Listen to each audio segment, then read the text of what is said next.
Sana wag mong isisi sa double line top yung pangangamoy ng kilikili mo. Char.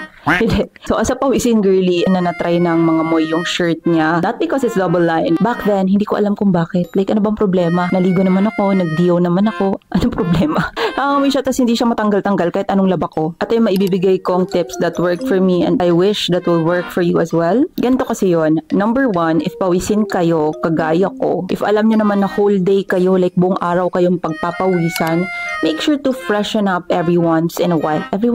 And magdala kayo ng extra shirt para naman hindi ka mahilo sa sarili mong amoy. And isipin mo na rin yung mga nakapaligid sa'yo. Okay? Magpalit ka kung kinakailangan. Number 2, minsan nasa tela talaga siya. Dahil meron akong katutak dito na double-lined na polyester spandex na shirt. I can assure you na wala yung amoy. Hindi siya nakakahilo, girl. Kahit amoyin mo pa, amoyin mo. If mga amoy man siya, it's because mas prone kasi daw yung mga synthetic na mga fabric sa pangangamoy. So, nasa fabric lang talaga siya. But so far, dito sa Mera na mga polyester spandex ko, hindi naman siya nangyari. Next naman, which is number 3, is nasa paglalaba din kasi talaga siya. Ako before, I've learned my lesson. Ako kasi hindi talaga ako nagbababad ng mga damit. Pero kung alam kong talagang pinagpawisan ako, alam kong yung kilikili ko is nag-explode talaga siya during the day, kailangan ko talaga yung ibabad kasi kung hindi, mangangamoy siya. Nasa paglalaba yan, so make sure to use an antibacterial soap. Yun yung gamitin ninyo. Tapos, pag binababad nyo siya, lagyan nyo ng sabon talaga yung mismong kilikili. Yung talagang yung mga pinagpawisan kayo para mawala yung amoy. Ganun. Tapos, kusutin nyo ng maayos yung kilikili part after nyo siyang ibabad for like 30 minutes. Ganyan. Tapos, yung kasunod kong tip niyan is wag mo siyang lalagyan ng Fabcon. Lalong-lalo na kung mahilig kang mag-perfume at mag-lotion. Kasi nga, mag-mix and match na yung amoy B.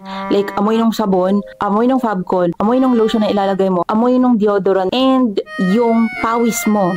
So, ewan ko na lang kung hindi ka pa mahilo sa mga pinagsama-samang amoy na yan throughout the day. And kasunod naman dun sa paglalaba ng part is kailangan mo siyang patuyuin syempre ng maayos. Alam kong umuulan ngayon, pa-electric fanan mo siya sis. Kung kailangan mo siyang isuot agad kinabukasan para lang talaga matuyo siya ng maayos.